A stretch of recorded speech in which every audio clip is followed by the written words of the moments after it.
ഇന്നലെ അങ്ങനെ സംഭവിച്ചു പോയ കാര്യങ്ങൾ തിരുത്താൻ കഴിയില്ല. സംഭവിച്ചു പോയി.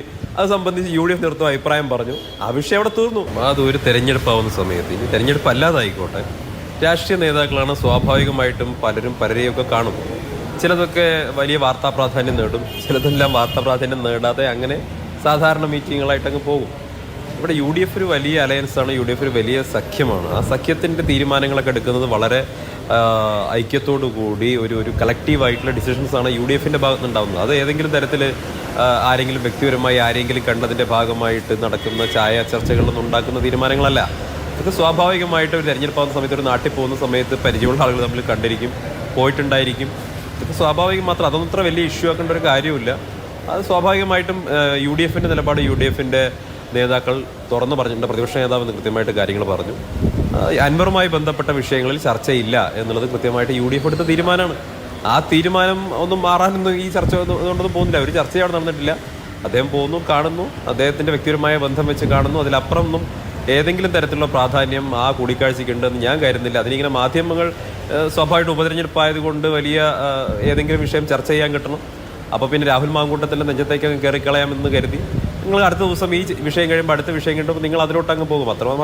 ആ പ്രാധാന്യം മാത്രമേ ഇതിനുള്ളൂ. അല്ലെ, നിങ്ങൾക്ക് എന്തുകൊണ്ടാണ്, അതായത് രാഹുൽ മാങ്കൂട്ടത്തിൽ അങ്ങനെ യാതൊരു ചോദ്യങ്ങളെയും അഭിമുഖീകരിക്കാൻ പാടില്ലാത്ത അത്ര പ്രിവിലേജ്ഡ് ആയിട്ടുള്ള ഒരു പൊളിറ്റീഷ്യൻ ആണ് എന്ന നിലയ്ക്ക് നിങ്ങൾ ഇങ്ങനെ പരിചയപ്പെടുന്നത് എന്തിനാണെന്ന് എനിക്ക് മനസ്സിലാകുന്നില്ല. കാരണം കേരളത്തിലെ എല്ലാ നേതാക്കളും, പ്രതിപക്ഷ നേതാവ് കഴിഞ്ഞൊരു വിവാദത്തിന്റെ സമയത്ത് പറഞ്ഞത് കേരളത്തിൽ ഏറ്റവും കൂടുതൽ വിമർശനം ഉന്നയിക്കുന്ന ആൾ ഞാനാണ്, അതുകൊണ്ട് തന്നെ എനിക്ക് നേരെ വിമർശനം വരും, ഞാൻ അതിനെ കേൾക്കാൻ തയ്യാറാകും എന്നാണ്. പക്ഷെ രാഹുൽ മാങ്കൂട്ടത്തിനെതിരെ ഇത് നോക്കൂ, ഏറ്റവും കുറവ് വിമർശനം കേൾക്കുന്ന രാഷ്ട്രീയക്കാരുടെ പട്ടികയിൽ ഒരാളായിരിക്കാം, ഒരു പക്ഷേ സൈബർ ഇടത്തിലല്ല, അതിനപ്പുറത്ത് രാഹുൽ മാങ്കൂട്ടത്തിൽ അങ്ങോട്ട് ചെന്ന് വിവാദം പിടിച്ചു വാങ്ങുന്ന അല്ലെങ്കിൽ എന്തെങ്കിലും തരത്തിലുള്ള കാര്യം പറഞ്ഞ് അങ്ങനെ വിവാദമൊന്നും ഉണ്ടാക്കിയിട്ടില്ല എന്നാണ് ഞാൻ വിചാരിക്കുന്നത്. പക്ഷേ ഇത് നോക്കൂ, ഇത് പറയാൻ പാടില്ല. അപ്പോഴേ കുരിശേറ്റം, ക്രൂശിക്കൽ, നെഞ്ചത്ത് കയറൽ, ഈ നിലയ്ക്കാണ് അതിനെ ഇരവൽക്കരിക്കുന്നത് എന്നുള്ളതാണ്. തിരഞ്ഞെടുപ്പാകുമ്പോൾ പലരെയും കാണും, പല രാഷ്ട്രീയ നേതാക്കളും പലരെയും കാണും എന്നങ്ങ് ആദ്യം പറഞ്ഞു.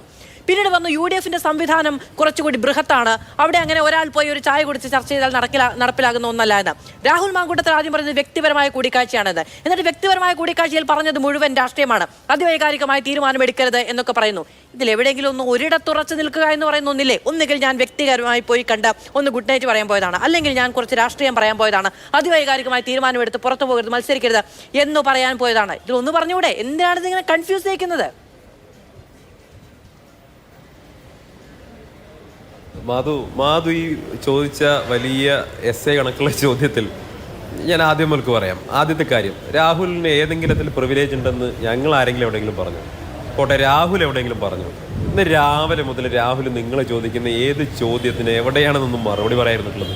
എത്ര നേരം നിന്നിട്ടാണ് അദ്ദേഹത്തിൻ്റെ ഭാഗം വിശദീകരിച്ചിട്ടുള്ളത്? മറുവശത്ത് UDF നേതാക്കന്മാർ, UDFൻ്റെ നിലപാട് വളരെ ക്ലിയർ ആയിട്ട് ആ കാര്യങ്ങൾ ജനങ്ങളുടെ മുമ്പിൽ അവതരിപ്പിച്ചു. അതോടെ ആ വിഷയം തീർന്നു. അദ്ദേഹം കൃത്യമായിട്ട് പറഞ്ഞു, അദ്ദേഹത്തിന് പരിചയം ഉണ്ടായിരുന്നത് കൊണ്ട് അദ്ദേഹം കണ്ടു. ശരി, ആ കണ്ടതിൽ രാഷ്ട്രീയമായിട്ടൊരു ഔചിത്യക്കുറവ് സംഭവിച്ചിട്ടുണ്ടെങ്കിൽ അതിനെ UDFൻ്റെ നേതൃത്വം അത് ശരിയായിട്ടില്ല എന്നും പറഞ്ഞു.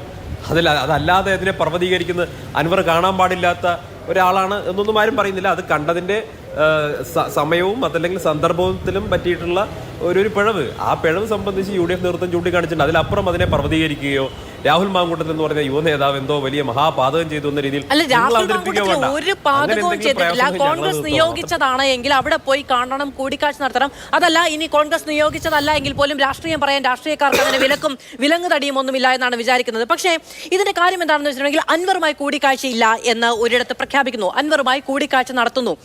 ഈ വാതിൽ തുറന്നു വെക്കൽ ഉണ്ടെങ്കിൽ അത് അംഗീകരിക്കാൻ പറ്റാത്തത് എന്തുകൊണ്ടാണ് എന്നുള്ളതാണ് ചോദ്യം. അതായത് നിരന്തരം CPM പറയുകയാണ്, പോയി നിന്ന് കാലുപിടിക്കുകയാണ്, അൻവറില്ലാതെ ജയിക്കാൻ കഴിയുമെന്ന ആത്മവിശ്വാസം അവിടെ കോൺഗ്രസിനില്ല, അൻവറിന്റെ വോട്ടിനെ അവർക്ക് പേടിയാണ്. ഇതിപ്പോ കോൺഗ്രസിന് ഉൾക്കൊള്ളാൻ കഴിയാത്ത ഒന്നായി പോയിട്ടുണ്ട് അൻവർ ഇപ്പോൾ തന്നെ സതീശനിസത്തിനെതിരെ പറഞ്ഞു തുടങ്ങിയിട്ടുണ്ട്, നിങ്ങളുടെ സ്ഥാനാർത്ഥിക്കെതിരെ പറഞ്ഞിട്ടുണ്ട്, ഞാൻ ഇനിയും പറയുമെന്ന് വെല്ലുവിളി ഉയർത്തുന്നുണ്ട്. ഇതിനൊക്കെ ഇടയിലാണ് ഈ കൂടിക്കാഴ്ച ഉണ്ടാകുന്നത്. നിങ്ങളുടെ സ്ഥാനാർത്ഥി അംഗീകരിക്കാത്ത ഒരാളെ പാതിരാത്രി പോയി കൂടിക്കാഴ്ച നടത്തുന്നതുമായി ബന്ധപ്പെട്ട ഒരു ശരികേട് അവിടെയുണ്ടെന്ന് നിങ്ങൾക്ക് അംഗീകരിക്കാൻ കഴിയാത്ത എന്തുകൊണ്ടാണ്? മാധു എഴുതി കൊണ്ടുവന്ന 4 ചോദ്യം എന്നോട് ചോദിച്ചേ അടങ്ങുന്നുണ്ടെങ്കിൽ ചോദിച്ചോ. ഇവിടെ ഒരൊറ്റ പേപ്പർ കാണിച്ചു തരാൻ പറ്റുമെങ്കിൽ ശ്രീ സന്ധ്യ വാര്യനെ കാണിച്ചു തരാം. അല്ല, അങ്ങനെ അങ്ങ് നേരത്തെ പറഞ്ഞു ഞാൻ എസ്സേ വായിക്കുകയാണെന്ന്, ഇപ്പൊ പറയുന്നു ഞാൻ എഴുതി കൊണ്ടുവന്ന 4 ചോദ്യം എന്നൊക്കെ. അങ്ങ് എഴുതി കൊണ്ടുവന്നിട്ടുണ്ടെങ്കിൽ അത് അങ്ങയുടെ രീതിയാണെങ്കിൽ ശരി. ഞാനിവിടെ ഒന്നും എഴുതി വെച്ചിട്ടില്ല, ഒരു എസ്സേയും വായിക്കുന്നില്ല. ഞാൻ എസ് എ വായിക്കുക എന്ന് പറഞ്ഞാൽ ആ ചോദ്യത്തിൻ്റെ ദൈർഘ്യത്തിനനുസരിച്ച് പറഞ്ഞിട്ടുള്ളതാണ്. ചില കാര്യങ്ങളൊക്കെ ലൈറ്റർ നോട്ട് എടുക്കാൻ പഠിക്കണ്ടേ? ഈ ലൈറ്റർ നോട്ട് എടുത്താൽ മതി. ഇത് അത്ര വലിയ വിഷയമൊന്നുമല്ല, അത്ര വലിയ ഇഷ്യൂ അല്ല. നിങ്ങൾക്ക് ഇനി 10-20 ദിവസം എന്തൊക്കെ ഇഷ്യൂകളൊക്കെ വരാൻ കിടക്കുന്നു, എന്തൊക്കെ ചർച്ച ചെയ്യാൻ കിടക്കുന്നു. ഇന്നലെ അങ്ങനെ സംഭവിച്ചു പോയ കാര്യങ്ങൾ തിരുത്താൻ കഴിയില്ല. സംഭവിച്ചു പോയി. അത് സംബന്ധിച്ച് UDF നേതൃത്വം അഭിപ്രായം പറഞ്ഞു. ആ വിഷയം അവിടെ തീർന്നു.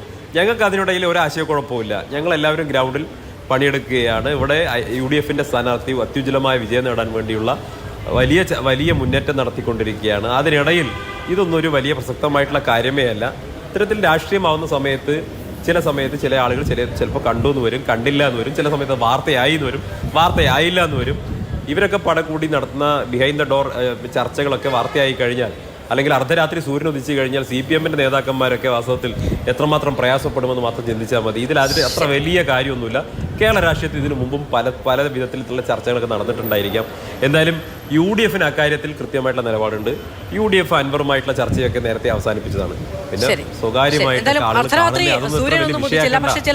ചെറുപ്പക്കാരനായിട്ടുള്ള നേതാവ് നിങ്ങൾ എന്തിനാണ് ഇത്ര അയാളോട് ശത്രുത കാണിക്കുന്നത്? എന്ത് ശത്രുതയാണ് ഇതൊക്കെ ലൈറ്റർ നോട്ടിൽ കാണണ്ടേ ശ്രീ സന്ദീപ് വാര്യർ? എന്ത് ശത്രുത അല്ലെ? എന്ത് ശത്രുത എന്നുള്ളത് ഞാൻ ചോദിച്ചു തന്നേ ഉള്ളൂ. ശരി, ഞാൻ അങ്ങിലേക്ക്